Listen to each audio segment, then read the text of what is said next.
everybody comes to OMER'S eventually.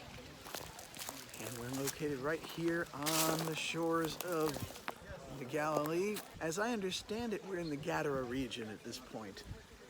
So we're probably not that far from the place where Jesus made some of the best deviled ham in the world.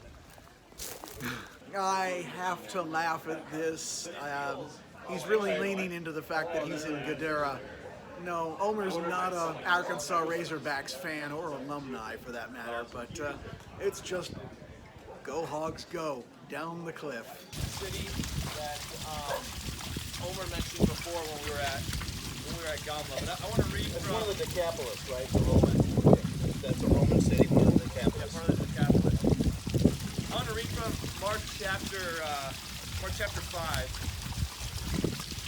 But for a second, I just want to engage your imagination a bit.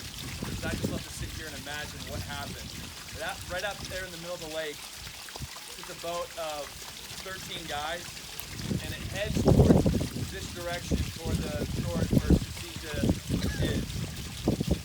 The boat out there begins to sway and to tip, the storm rolls in, and somehow there's one guy in the boat who just sleeps right through it. That is until he wakes up, with everybody panicking, the wind swirling, the waves pummeling. Just imagine from this vantage point right here, a storm immediately dissipating out there in the middle of the lake. With a new lease on life, the disciples feel like they got that new lease on life. They make their way towards this shore on this side of the lake. But little did the disciples know that they left one storm, they're about to head into another one. Because in this area, somewhere in the midst of this hill over here, you can't really see it, but there are caves all throughout this hillside and below us, stands a man, unbathed, unkept hair. No, he does not look like me. A bearded face. Scars and open wounds cover his body. An hour ago, he just ducked into a cave to get away from the storm, and he's a little spooked because it just mysteriously disappeared. He exits the cave and somewhat spooked sees a clear sky. I imagine in his hand he holds a sharp stone that he just used to reopen some of his self-inflicted wounds. His hands trembling from pain and loss of blood, he drops the stone. I like to imagine it tumbles down the hill, and that's when he sees them. How dare somebody step on his shore. With a switch, he takes off, running down the hill that most just kind of inches their way down. He crashes out onto the beach below. And Mark 5 writes this. Jesus asked him, "What is your name?" He replied, "My name is Legion, for we are many." The only guy in Scripture used plural pronouns. Seriously, the first name them, right there. Verse 10. Now a great herd of pigs was feeding there in the hillside, and they begged him, saying, "Send us to the pigs." So this hillside, Omer believes, and then this hillside right here. Feeding there on the hillside, they begged him, "Send us to the pigs. Let us enter them." So he gave them permission, and the unclean spirits came out, entered the pigs, and the herd numbering about 2,000 rushed down the sea bank into the sea, and down into the sea. Imagine the herdsmen around here would have been probably middle school, high school age boys, just wondering why their whole herd of 2,000 pigs up and went down into the sea. I imagine the elders of the city, I don't know if it was Sucija, and it makes sense, it's right there, sitting at the gate, and they're watching a couple high school boys running toward them, like, the pigs, you gotta see, they're gone. Okay, how many are we talking about? Like, all of them, like, how do you lose 2,000 pigs? 14 says, the herdsmen fled, told to the city and the country. The people came to see what had happened. And they came to Jesus and saw the demon-possessed man, the one who had legion, sitting there, clothed and in his right mind, and they were afraid. And not only is the shoreline filled with 2,000 dead pigs just floating there, but there's that guy that screams at night, that keeps our kids awake at night, the guy with that reputation, the guy that gives our kids nightmares, is in his right mind and clothed. Verse 16, and those who had seen it described to them what had happened to the demon-possessed man to the pig, and they began to beg Jesus to depart from their region. Now, 8 years ago, we were down below, and a woman in our group asked me why. Why did they ask Jesus to leave? When you just healed the demon-possessed guy, why would you ask Jesus to leave? And I actually gave her the wrong answer. I said, well, some people just don't like change, so they asked Jesus to it's the wrong answer. The truth is, Jesus costs them a lot of money. 2,000 pigs. A feeder pig today is between $200 and about $200, between $200 and $600 depending on the breed. You're talking about $200,000 to $600,000 loss. Jesus costs them that much money, and so they want Jesus gone. And yet, how often have we done that to Jesus? How often have we said, no, we don't want that in our life. That's going to cost us too much to go there, to do that, to do what you're asking me to do, to not do what you're asking me to not do. And so we reject Jesus. See, what happened on this hillside area, it happens in our life all the time. Jesus comes to a part of our life with conviction, wants to get rid of the dirty pigs in our life. He starts convicting us of that greed, of that bitterness, of that lust, to give someone, to love more, to submit better, but to do that, it's humbling, to do that, costs too much, and so we reject it. It's a great question to ask on this hill is which part of your life are you doing the same to Jesus? Don't want you here. As good as you can be, you're not over here. The truth is you came to this hill for a reason. God made it possible somehow for you to be right here. And yes, to experience this place and to read scripture differently, for sure that's a great reason. But there's also a reason that God brought you to these hills. There's some pigs in your life that wants the ground. What pigs in your life you've been refusing? Where are you refusing Jesus? I hate to end on that heavy of a note.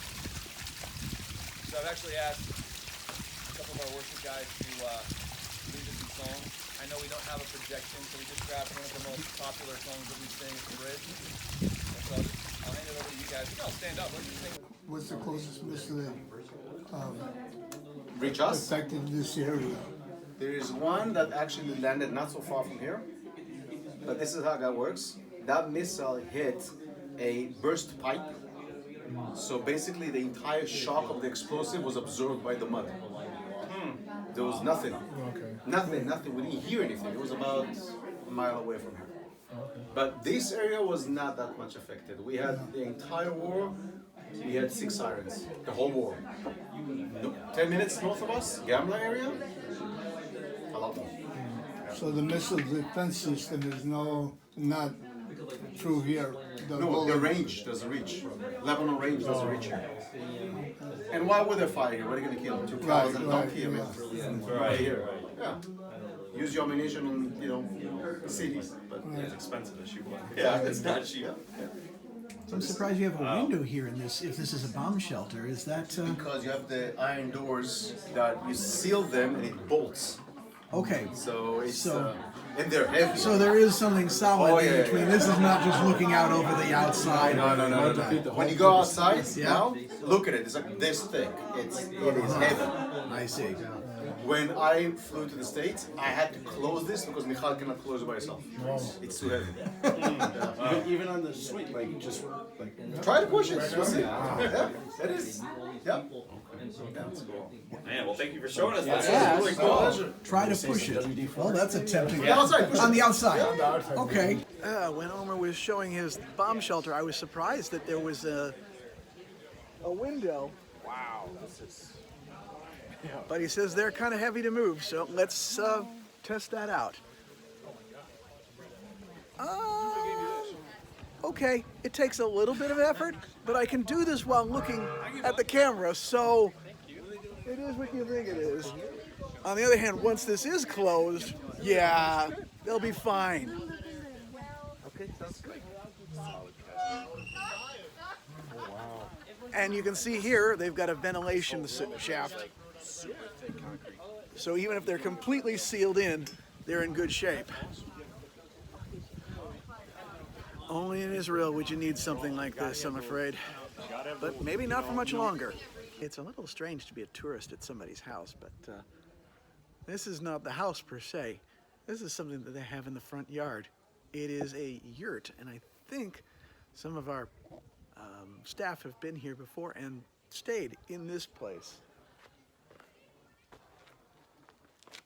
Now, to be fair, yurts are supposed to be a temporary structure by nomadic tribes over in Mongolia and the like.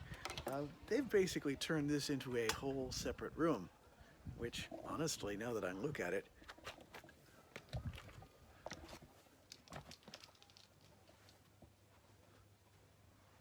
is quite impressive. It does have a wooden frame to it, so it is a little bit more on the permanent side rather than being a straightforward tent. It even has a wall built in here, so this is not going anywhere anytime soon. Yeah, most definitely not. This thing's set up with plumbing and everything. This is a permanent structure, unlike the ones of the nomads, that's for sure. Interesting. I'd be curious to know how to set something like this up somewhere else, like back at home. Well, this is a little funny. So we're trying to make our way there, but nobody knows how to get there except Omer, and we've been waiting for him to show up.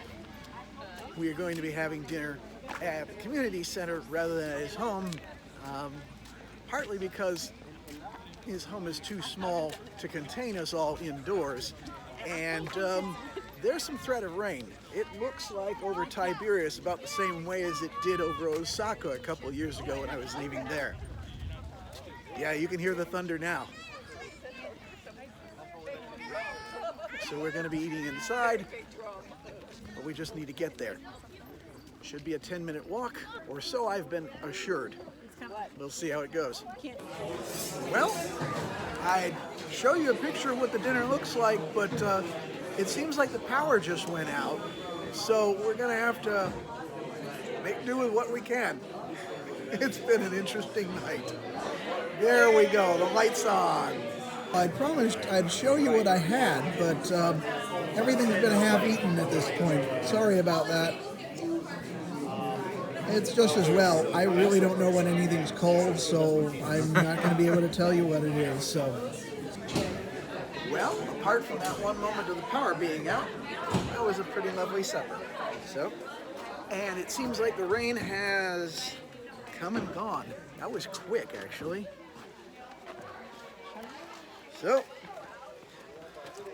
now we're off and back to the hotel, and now I've got to put these together.